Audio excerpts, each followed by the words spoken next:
El secreto bancario, esa cosa, esa entelequia que uno puede decir que permite a una persona o a una empresa tener depósitos, ahorros en un banco y que el Estado o otras personas o empresas no sepan que están allí. Uruguay tiene una tradición ya de secreto bancario, lo ha ido flexibilizando en los últimos tiempos para satisfacer nuevas legislaciones en materia de lavado de activos, también dándole más potestades a la Dirección General Impositiva y también para establecer acuerdos de intercambio de información fiscal con otros gobiernos. Siempre igual todavía queda bajo la tutela última de la justicia, que es quien en última instancia en general decide sobre el levantamiento del secreto bancario.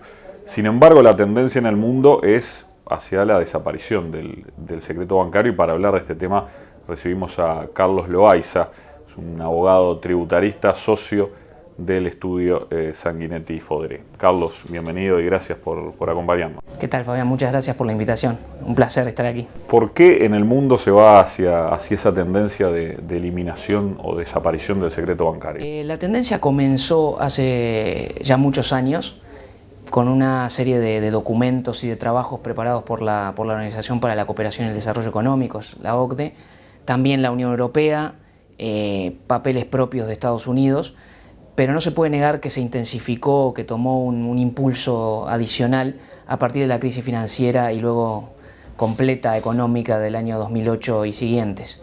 En ese momento el mundo desarrollado empieza a sufrir las consecuencias de la crisis, los estados se desfinancian con altos déficits y crecimientos magros, comienzan a salir a la búsqueda de las rentas que no estaban tributando en los países de origen, y además se convierte en un buen latiguillo para los políticos de turno para poder acusar a determinados territorios opacos o poco colaboradores en materia de intercambio de información con fines tributarios, de acusarlos y culparlos de parte de la crisis y no de toda, ¿no? Eso lo vimos nosotros en carne propia con las acusaciones directas que hizo Sarkozy, pero bueno, se puede predicar de casi todos los políticos de ese momento singular. Esa es la causa principal de que hoy estemos en esta corriente hacia la eliminación absoluta del secreto bancario a efectos del fisco, pero también en un proceso de convergencia de transparencia en el nivel tributario y de lavado de activos en general en el mundo, ¿no? Esa es la razón de impulso actual, ¿no? ¿Y qué caminos tiene Uruguay ante este escenario mundial que evidentemente cambió y ya no es lo que era hace 5 o 10 años atrás? Bueno, Uruguay es un país pequeño de un poder de negociación relativo que lo primero que tenemos que hacer, creo, como país, y lo ha venido haciendo el Uruguay, es reconocer el escaso poder de negociación que tiene y que no vale la pena llamar demasiado la atención.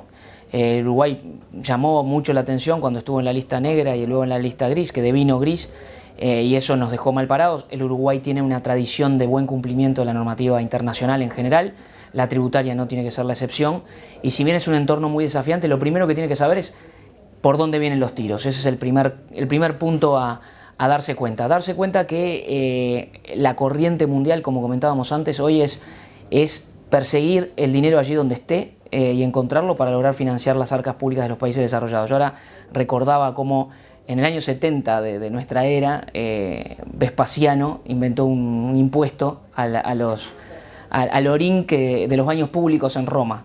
Y uno de sus principales críticos fue su hijo, que le dijo: esto nos parece exageradísimo, esto no puede ser. Y ahí acuñó una de esas frases célebres en el ámbito tributario histórico, digamos, que es, mira, el dinero no tiene olor, le dijo. Bueno, estamos viviendo una época en la cual el dinero no tiene olor y es parte de la convergencia, es decir, no importa de dónde viene, si hay actividades ilícitas detrás, la evasión la vamos a perseguir, vamos a encontrar allí el dinero. Entonces el Uruguay tiene que ser consciente de eso, ese es el primer punto. Y luego ya está en un camino Uruguay, de hecho hemos hablado en muchas ocasiones contigo del proceso que está viviendo Uruguay de peer review, de revisión por sus pares, dentro del marco del Foro Global de Transparencia e Intercambio de Información con Fines Fiscales que está llevando adelante la organización, la OCDE. Dentro de ese marco, uno de los capítulos más importantes es el intercambio de información, y uno de sus aspectos clave es la transparencia desde el punto de vista del secreto bancario.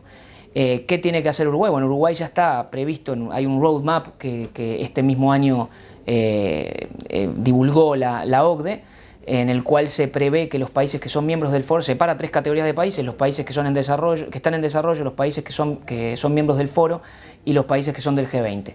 En la categoría en la que estamos es en la del medio, de los países que somos miembros del foro, y lo que se prevé es ingresar en la tercera etapa, en la tercera fase del peer review. Nosotros vivimos la primera, que fue analizar si nuestro marco regulatorio estaba de acuerdo con el estándar, que implica transparencia de la información bancaria para el fisco. La segunda etapa es ver que efectivamente se intercambia información con fines fiscales.